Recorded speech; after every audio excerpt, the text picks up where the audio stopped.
Alright guys, I'm here to talk about gun control today. Gun control is undoubtedly one of the hottest topics up for debate. It's up there with abortion, gay marriage, healthcare, you name it.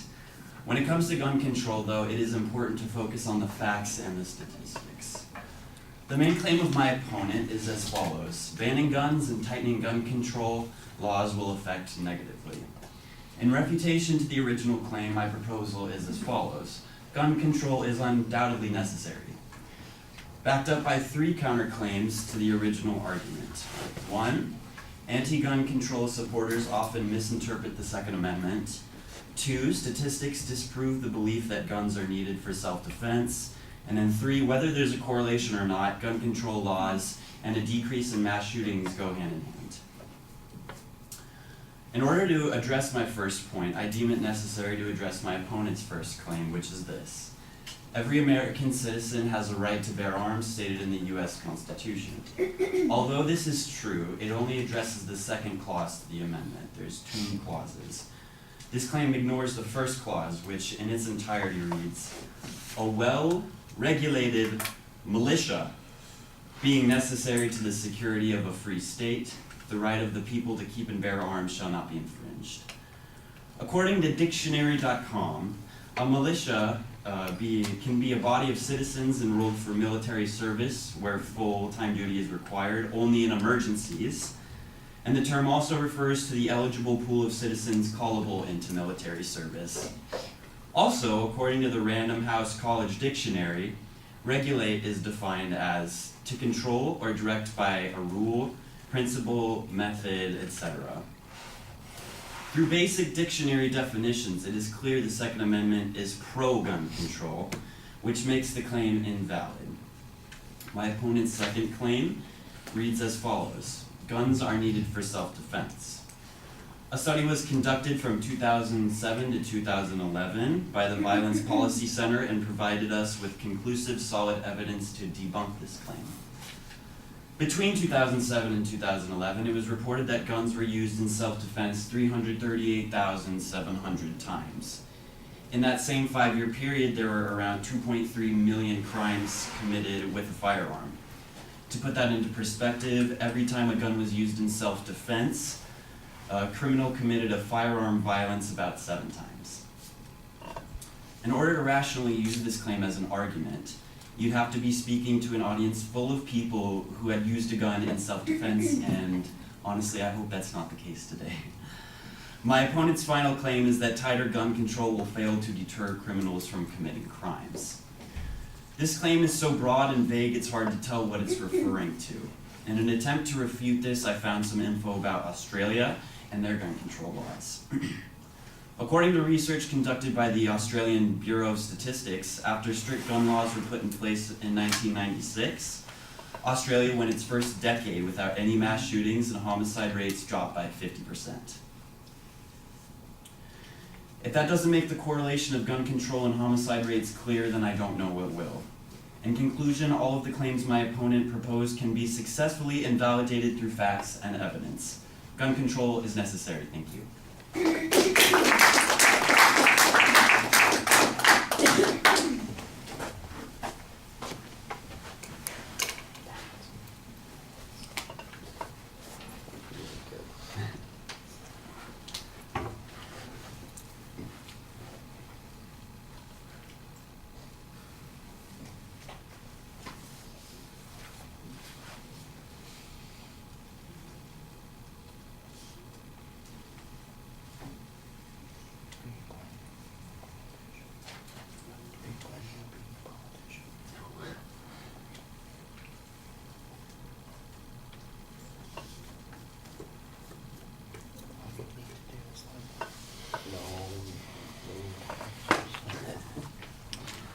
All right, Gavin, I was a little concerned at the beginning because it sounded like you were just going to do, like we had on a couple of the other speeches, present your own argument in response, kind of present the counterpoint position.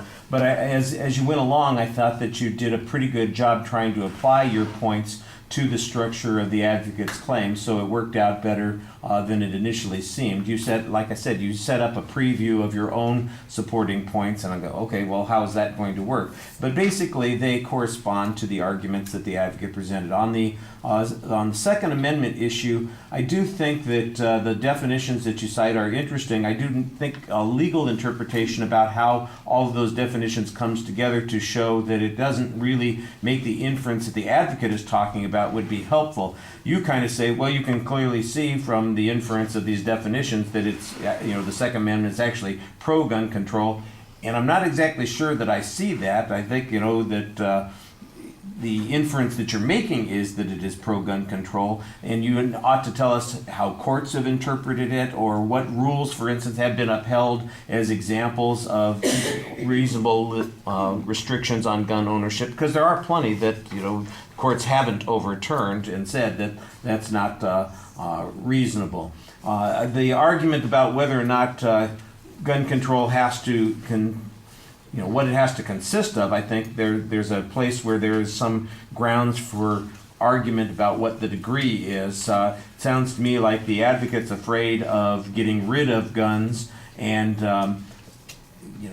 the regulations that you're talking about, I don't know what Australia's regulations consist of, whether they ban private possession of guns, whether they require people to go through background checks or training, or whether they have to be licensed, or whether they can only shoot them in particular places, or those sorts of things. When you get to that later on, it sounds to me like you are advocating that some reasonable regulation is perfectly acceptable and legal under the Second Amendment. And I think that what you want to do is show the kinds of regulations that could make a difference would in fact be supportable under that, and and that would be a stronger way to finish that one off. On the self-defense argument,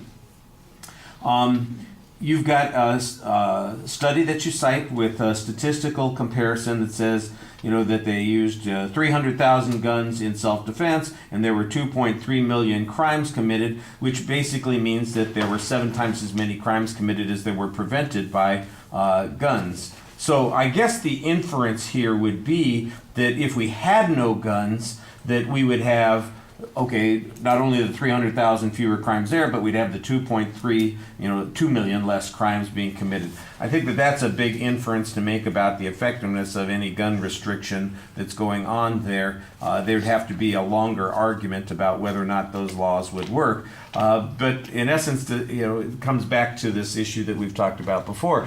I think this is which is the cause and which is the effect kind of argument, which came first, the chicken or the egg. So does that just mean that we had 2 million people who are inadequately armed?